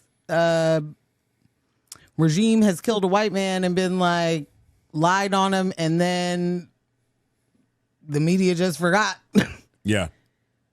But in 2020 here, excuse me, Michael Reinhold, and I hope I'm pronouncing that right, but Sounds familiar. well, he was killed by U.S. Marshals that Trump sent out. And if you'll remember, Trump was like, we will kill him where he stands type shit. Like, we're going to find that person and kill him. And they did. Yeah. Yeah. I remember now. They did, because he shot a Patriot Prayer dude. Yeah. And Yep. like, I just want to be Yeah. clear that kind of stuff, this is not, none of this is new. They treated it like it was a Delta Force operation. I remember, like that was starting to come through. Like, he was crystal clear, like, we're gonna track him down. We're gonna, and they did. They found. I mean, they went directly to Lacey Washington and killed that man. It wasn't even like, come out with your hands up. We got you. Nah. You know. Now you're gonna go to jail It was and a hit. go to court. It was a hit. They shot that man. It was a coordinated strike. Yeah. I said shot. They killed that man. Mm-hmm. So one, there's that. You said something else that made me have something to say, but now I don't remember what it was. But it doesn't matter. We got to move forward. Yeah. I said it on Threads. It became painfully clear to me that this government does not care about white people when them white babies got killed at Sandy Hook, and there was no change to gun reform. These kids were at their school. Okay? And what did we get? The legacy that is now thoughts and prayers. Ooh. That's what we got. If you can't protect children in school, yeah, anybody can get it. It isn't that they can't. If you won't, if you won't. absolutely Thank you. refuse, Thank you. if Yes. you have decided that it Yes. makes more sense to put one SRO officer in a school, or two, when everything says having a police presence in that regard is not helpful to education or those children, they're growing up. Mm-hmm. If the way that you decide to protect is by having more of the people that do a lot of the harm there, we see what happens. That isn't protection. And it's just the same as all of the other ills to me. Mm-hmm. Like, you continue to talk about a symptom rather than what is the cause of this. Why would we want police officers in schools? Why do we need that? You know what I'm saying? Right. Like, what are they responding to? You're not. we just have to be absolutely clear. They do not stop crime. Yeah. Yeah. And when faced with it, we saw what Uvalde did. Yeah. I don't give a fuck if they get found guilty for that or not, and they didn't. They let all them people go. Right. Right. But we saw it.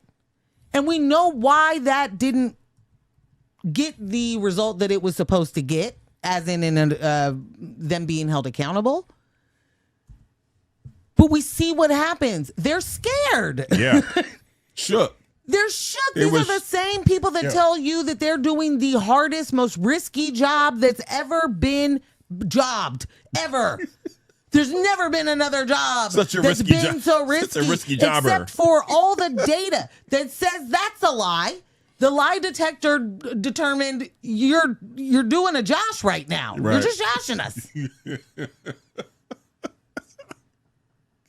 But the fact of the matter is, those people that tell you that they are the fucking Avengers every day. They hold the line. They hold the line. I'm out there putting it all out there to feed my babies. I just want to come home to my kids. I just want to make it home. I just want to make it home. You guys have no idea how dangerous it is. Bitch hasn't got out his car in I don't know how long. You just sitting in there texting. Fucking insane. Shooting people from the car. They be shooting people from the car. These are the people that run. Yeah. These are the people that don't go in. These are the people that hold their position because they're fucking scared ass lieutenant, captain, sergeant, commander, whatever the fuck. They told them not to do anything, so they stand. That's what they did. Then they blamed the teachers that did what they fucking could to make sure that the kids don't get hit. Right. Yeah. I'm never going to get over them blaming that teacher and saying that she's the reason that that the door was open when she fucking locked the door. Like, that is wild. So is this popping up in your head because of what there was a ruling, I think, either yesterday or the day before? Yeah, Uvalde. Oh, okay, yeah. Yeah. Yeah, okay. I wasn't sure. That's. It did pop in my head because we see what police forces do when they show up on a scene and they don't know what to do. Right. And I've mentioned me watching a lot of that kind of footage right now, and there's a reason for it, but it sounds fucking weird to say I'm watching a lot of body cam. But I am. And what I can tell you is no matter what their training is, these are people that have no idea what to do for the most part when faced with something that scares them. It doesn't matter what the thing is. They're terrified. Yeah. And they can't move forward. So they pull the gun out. They pull a taser out. They pull a baton out. It's just reacting in fear. And I do believe that they're trained to do that. They just don't know that they're trained to do that. We don't know that they're trained to do that. Because they pull a firearm as if they don't have tasers on them. Yeah. It's the first thing they do. So to me, like, everything that we see them doing, this is what they're trained to do. Yeah. What's being communicated to us is what they're trained to do, something completely different. But this is actually them following their training. Okay. I'm going to run through this right quick. I think I love that, like you started talking about a little bit earlier, as far as what needs to happen. This is an example of that. It's not very often that we see people moving in the direction where we can actually get some results. But the fact that so many different factions of the community responded this way is major. Absolutely major. What happened in Minnesota last week wasn't just a protest. It wasn't a march. It was a general strike. Hundreds of businesses shuttered. Teachers walked out. Unions and faith leaders stood shoulder to shoulder with immigrant and frontline communities. And yes, that matters. But let's be real about why. Community organizing, mutual aid, and resistance to ICE and state violence have always existed in Black, Indigenous, and Brown communities. That infrastructure didn't spring up overnight. It's survival work, built over decades, because capitalism and white supremacy make it necessary. That's been the rhythm of life for us for generations. What's different now? White people are showing up in large numbers. People who haven't felt the weight of this violence the way our communities have.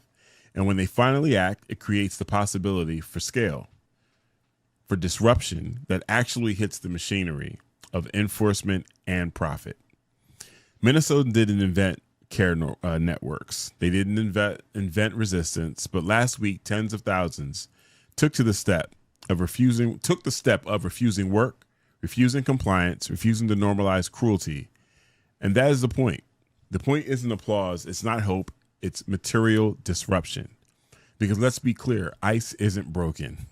Local police aren't rogue. Detention contractors, airports, courts, none of this is broken. It's working exactly as designed. ICE terrorizes, police enforce, corporations profit, and capitalism thrives on it. Borders, cages, extraction, surveillance, fear, they're all a part of the same system. That's why a general strike now is different. It directly challenges the flow of wealth and the functioning of the system itself. It's not symbolic. It's not performative. It's a strategy that can force attention from people who think they own everything. Historically, that's how real change has happened. Labor withdrawal, collective refusal, economic disruption. The 8-hour day didn't come from prayer. Civil rights gains didn't come from asking nicely. They came from making business as usual impossible. And here's what Minnesota shows us. Resistance isn't just moral, it's tactical. Tens of thousands disrupted schools, transportation, workplaces, and in doing so, created a model for action anywhere. Not because Minneapolis, again, is exceptional, but because under capitalism, we all rely on each other to survive. And that interdependence is power. The stakes are high. Violence against Black, Indigenous, and Brown communities has been ongoing for centuries. What's different now is that the machinery of state violence is reaching people who never had to face it before. And some are finally waking up. That's why the timing is urgent. That's why scale matters now. I hate to even say the words scale. Let's scale up. Let's scale up. This is scalable. Got to get it to scale. You know, when talking about a general strike or any sort of disruption, but it does actually fit. Yeah. Yeah. Organizing isn't new. Community care isn't new. Resistance isn't new. What's new is who the pain has reached and how undeniable it's become. The response cannot be vibes or visibility. It has to be structural. Governments can choose de-escalation through policy, or they can keep choosing profit and invite more disruption. Strikes are not chaos. They are a warning. And the warning is clear. Meet people's needs, or the system will continue to break itself. This is one of those moments where, like, a story or a segment of our show is offering not just solace and a way to digest the news in a way that helps us all get through it. I think delivering solutions like this, recognizing solutions as they are being implemented, is extremely important. It's extremely important to make sure that type of stuff is getting out. And you're right. Like, I don't think there's enough people talking about what this looks like. The same excitement that people had around Zoran and what that meant. Like, seeing something like this happen, it should be equally as exciting. Like, this is 1,000%. it. This is it, guys. It is the level of disruption that matters, because it isn't about like getting their attention. We have their attention. Right. Right. what we have to continue to remember is they do not fucking care what we want. And so forcing the issue is the only way to get the issue. Right. Like, we just have to continuously remind ourselves how many, it's such a small amount of people that get to benefit from this system. And the amount of people that are fucking destitute, that they are absolutely purposely making destitute so that they can continue to be a part of that small little group of people that hoard it all. You gotta understand just how, yes, they have the money and the power today, but they have absolutely nothing against 330 million people. Right. 100 million people. Right. You know what I mean? Like that, we just, the divisions have worked so well and for so long. And we have seen moments where there are cracks to that, where it looks like resistance might break through. And, we might get the sequel Star Wars. We got the Empire. I don't know if that happened. I've never seen Star Wars. No. You named the 10th film, We Got the Empire. It's literally it's on its way? Yeah. I'm a Star Wars guy. It's canon. Oh, shit. One day we got to tell you guys the story of all the guys she is. It's canon. It's canon. You said it now. It's canon. Thank you. But yeah, I don't know. I lost my point. Yeah. Star Wars. I talk about Star Wars on the fuck now. But you were just saying this is how we bring the Empire down. Right. Maybe we get to the point. Yeah. Where we get to whatever the sci-fi film is where they have fought the Empire and won. We are getting closer to that. And I am not saying that we have never seen a general strike or that we have never seen any sort of resistance like this. I am saying it is definitely matters that it's happening now. It matters that it's happening for this reason. Yeah. And we absolutely have to recognize that, like, there are multiple states and cities that do not subscribe, right, to what the federal government is or isn't doing. They don't necessarily subscribe to the people that they have actually elected. They may not even realize how bad their elected officials are. You know what I mean? This is showing a lot of people who have maybe, been in the same community for a long time and have never been impacted by anything like this and have heard, like, oh, I've heard that they mess with the Somalis in my neighborhood, but I've never seen it. It's changing the way that they see what enforcement means and looks like. You are enforcing a policy about what you told us was the worst of the worst, but you just kidnapped my fucking neighbor, who I know is great. Who runs a bakery.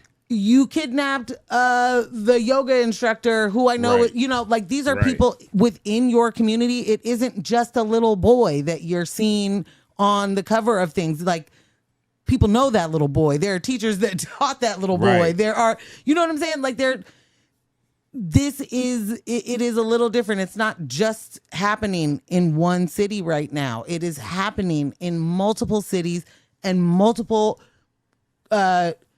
communities at the same time are having to deal with the same level of the federal government's oppression violently on them in their streets. Yeah.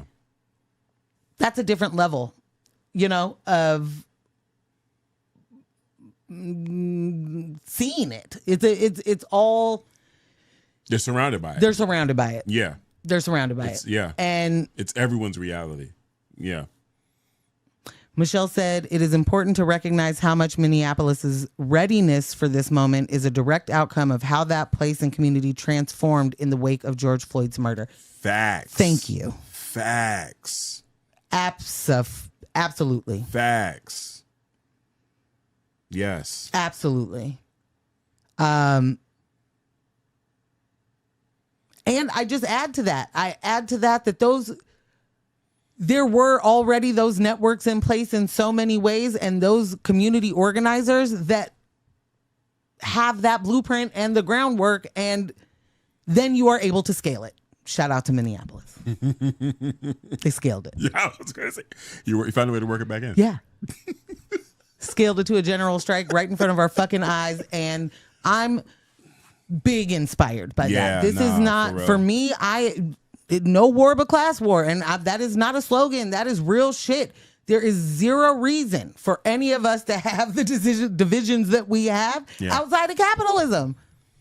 And so I want to make sure, like, I'll talk more about capitalism's reach on Thursday, but there really is, like, we have to be able to name the actual problems and not just be mad at the symptoms, or not just be trying to triage the symptoms. Yeah. We have to be able to have the people that triage the symptoms, the people that are continuously on track to scale it even bigger, the people that are ready to be our own army when we need it. Like, everybody has a role. And we have to be ready to play those roles and figure out what our positions are in it, because they've been doing that. The think tanks are heavily funded. They are doing fantastic right now, implementing their plan that they have been working on for years. So resistance has to be strong, and a reminder that they don't give a fuck about the rules, so I don't think you should either. Hello. Yeah. This is a really, really special moment. And if we can all constantly remember that we are living in the system of capitalism, we should not be having the cognitive dissonance that anything outside of attacking their capital is going to give us the change that we need. Yeah. Period. Like, talk to him. Well, don't talk to him, Ambush, because that's been another episode of News with My Fiancé, Monday night, Raw, live, in person, live Raw. I like to say it different every time. I love it. Yeah. We got another one in the books. Thank you for spending this quality time with us. This was hella fun tonight. Yeah. This episode is made possible by our in-studio crew.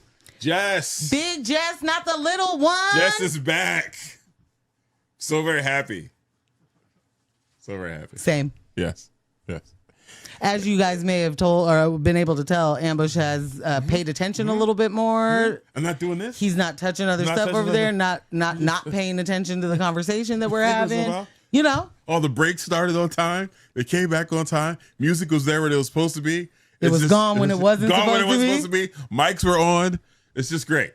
Everything works. It's just great. It's a smooth ride. Oh, I'm so happy. Shout out to our remote quality control crew, Michelle, Ross, and Kyle G Residual Audio. Shout out to our studio sponsors, L&J Industries. Shout out to them. Just period. Always. Yes.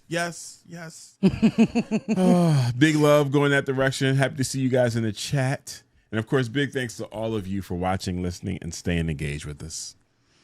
Stay engaged with us all week. Follow us on Instagram at News with My Fiancé. You can follow Ambush at ScamBeezy. You can follow me at Portland Morgan. Become a member. Sock it to our pockets over at patreon.com/News with My Fiancé. I'm sorry, I just laughed because C said I'm off my meds. You can check out the merch over at newswithmyfiancé.com/merch. We do have new merch in there. I forgot. We also have buttons too. Yeah. Oh, who doesn't love a good button? Right?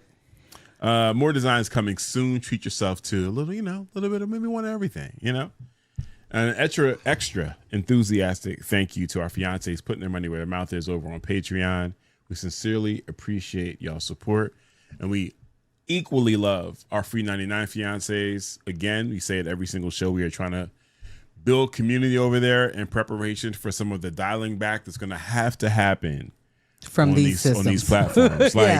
So if you are following News of My Fiancé on TikTok, don't worry about that. Shutting that down. Shutting my personal TikTok down. We are de-TikToking. We're out of it. Yeah. But you know the deal. Don't let the individuals distract you from the systems. Poverty is indeed a policy choice. People over profits. No war but class war. Go hard on systems and not people. And we will catch you this Thursday, 7:30 a.m. to 906. PST. PST. And we got some surprises coming on with the morning show, too. Carlos said W stream. So, big dubs in the chat. Yeah, I'm saying. We're young. We're hip with the now. We know what's happening. Literally, live person, raw live in raw person live Monday. Yes, that's how I say it. Welcome to our show. Thank you, Faith. She said great show tonight. Love y'all very much. Yeah. We got some really dope things happening on Thursday morning. I'm really excited to, Yeah. Well, we're closing out now. So don't go yeah, do no.